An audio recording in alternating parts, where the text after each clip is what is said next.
Hey everybody, just want to jump on and share a thought that I had about benzo coaches.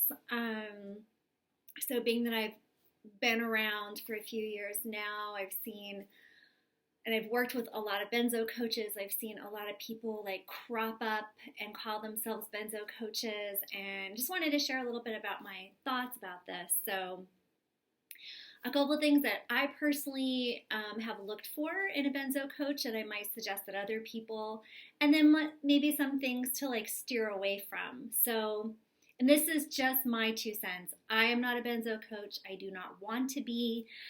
That is not something like if you approached me and you wanted me to coach you, I'd say no and steer you to somebody else. So here's a couple things. So one, they've been through their own benzodiazepine taper, and I would suggest maybe finding somebody who's had a bit of a rough time at it. So not somebody who's like had a smooth taper and it was really easy and they got to the other side and now they're, hanging up a shingle and coaching people who are like potentially protracted or who are having difficult tapers only because they won't know from personal experience sort of like the pitfalls and some of the things to watch out for in a harder case. So I might look for somebody who themselves have had a bit of a difficult time. I'd also look for somebody who has some positive reviews. So you can, check them out on their website. Do they have success stories? Have people shared that they've actually gotten benefit from this person? I mean, just in the world as a coach or a therapist in general, you want to kind of have that street credibility, have people receive benefit from it. And you'll find that out by, looking at their success stories or just asking around. The other thing is, are they very kind of not prescriptive in their solution to healing? So what I mean by that is, some people might offer like, do this, this, this, and this to heal.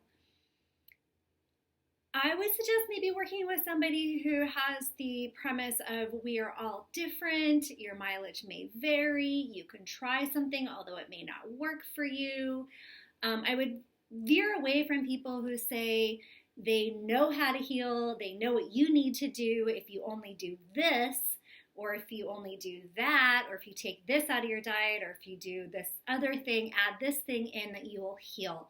I think because there's so many thousands and thousands and thousands of people who are genetically different and having different symptoms, and we all heal at different rates, it would be sort of not congruent to say a one size fits all.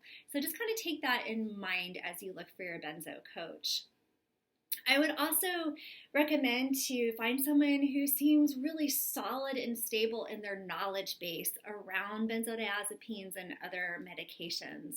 Have they done extra research? Do they know the latest research? Are they in contact maybe with, colleagues like professionals in the industry? And the reason why I say that is just, because yes, anecdotal evidence is great. There's also a body of scientific evidence or understanding anatomy and physiology or understanding GABA and glutamate that, somebody who's professing to be a coach would also consider all of that and take all of that into consideration. So that's something that I would also recommend.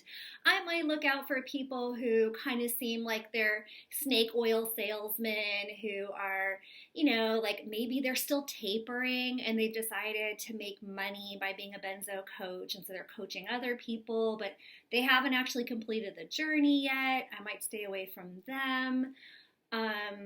It's also kind of a dime and a dozen these days for people to be benzo coaches, and guess what? It makes sense because they want to help other people and give back. But do they kind of have those basic tenets? Like, have they had a potentially difficult time in their own journey and had to navigate that? Do they have like success stories and have people enjoyed working with them? Do their clients, tell other people and refer other people to them? Do they have less a prescriptive, like everyone needs to do this thing? And have they researched the human body and neurotransmitters? Those would be the things that I would look for in a benzo coach. So I just wanted to shout that out. I know that there's just so many to choose from these days.